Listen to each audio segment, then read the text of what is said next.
They're killing themselves in greater numbers than generations before them. They're falling into addiction to heroin, cocaine, and alcohol by the hundreds of thousands each year. They have a propensity to live at home far past the age that you were allowed to.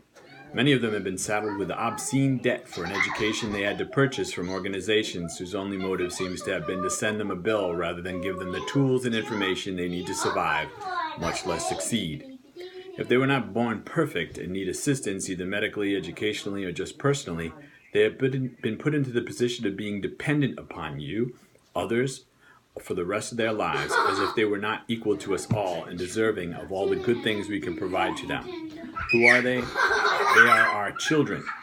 Let us examine, pushed aside, silenced, handed a cell phone, Game Boy, cartoons, spray paint, a gun, anything to keep them busy.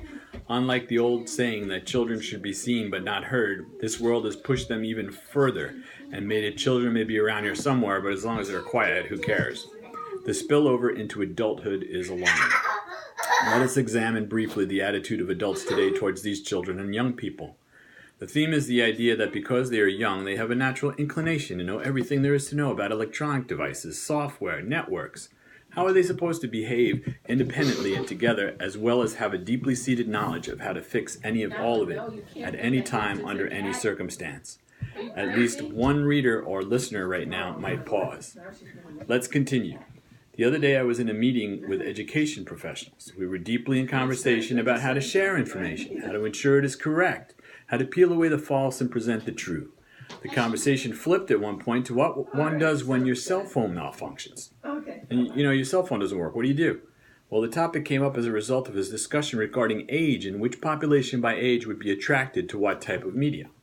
Okay. The central issue was printed books versus electronic books, as if there should be conflict. In any case, the speaker stated that in his office, if his printer malfunctions, he knows who to call. He says if his cell phone malfunctions, he knows who to call also. He stated that just days prior, his cell phone had malfunctioned and he complained. And someone in the room offered to assist, as they had seen the problem before. The speaker, however, declined the assistance by stating, "You're under 40. You couldn't possibly know what's wrong with this." Incredibly, he stated he only allowed people under 30 to assist him with electronics.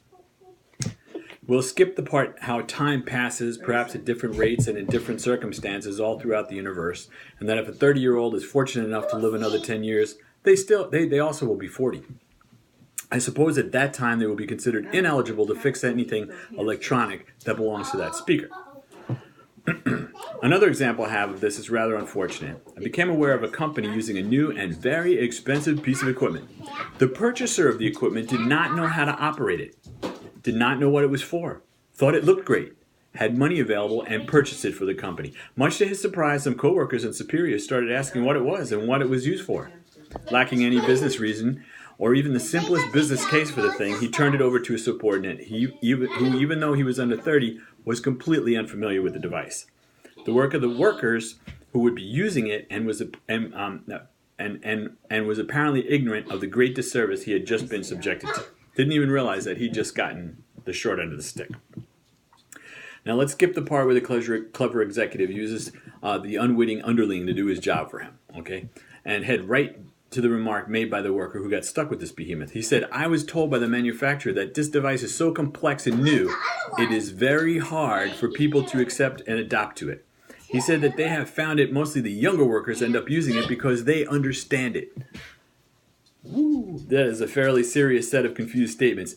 If my subordinate told me something like that, I would either provide them with the material they need to perform their work properly, or I would dismiss them. I can be rather harsh, and my wife has told me to take the edge off. So for the purpose of this, and what I'm speaking about, and that example, let me leave it with the intention of training the individual to be a better person and not get taken quite so easily by others. I also need to mention that the expensive device in question is very useful and can be exploited to great advantage by anyone paying attention, of any age.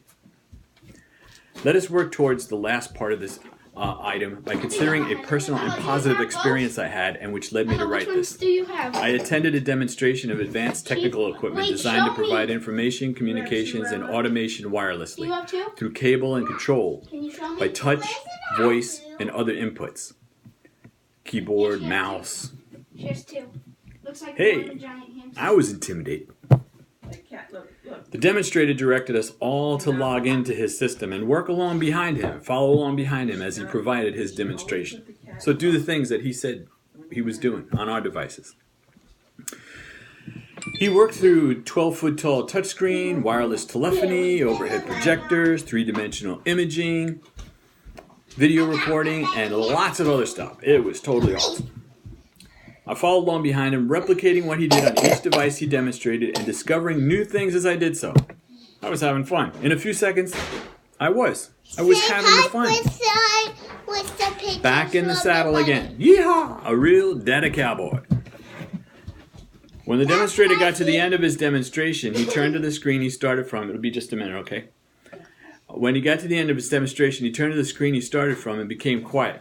He slowly looked around the room. He was surprised, you see, because everything was different. Oh, that's nice. Hey, Mom, Don't let the cat get the No, don't let the cat get the hamster. Now, he looked around the room and he was surprised, you see, because everything was different than when he'd left it. He asked us, who did that? That is, who changed all those things? Who did that? Who put this picture up here? Who wrote on that screen? Who made this object start spinning around in three-dimensional space on the screen? I nearly lost my edge, but I spoke right up. I said, I did. Is that okay? I mean, you said to do what you were doing. That's what you said. And he started to laugh. He said, in the 3 years I've been showing these things, you were the first one to actually do it.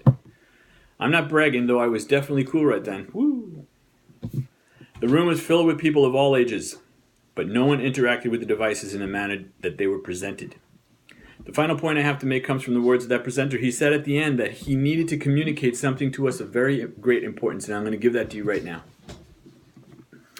He said that the state of technology had gone so far that the capabilities of what we have invented, especially now, today, have far outstripped not only our ability to use them, but to understand them.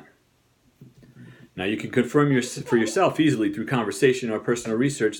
That will take moments. You'll see that. The speed of computations, the interactions capable, and the actions of the devices and software we've created are beyond the ability of any single individual to comprehend. Anyone may use some parts of these devices and software and become expert, but they cannot anymore be mastered by anyone all the time. My final point of all this is that the idea that the children are able to innately understand this technology is untrue. It was always a marketing idea, an ideal that has been persisted, and as you see with my example about the young worker and the older worker, still plays a role in buying and selling some equipment, software, and new services. You as a parent, as an adult, as an individual, or even if you're a child or young adult reading or hearing this, right? You can no longer assume that children who know how to play a computer game or send an email are invincible and not in need of the care and protection and direction that they deserve and need. I have just shown you that the wilderness which we drove so far from in our cities and towns has now appeared in our homes and electronic devices. We have, that is you and I, have now reverted to our roles as caregivers, protectors, and holders of wisdom and answers. Do not let them walk alone. It would be a disservice to them and dangerous for us all. God bless you in our new technical age.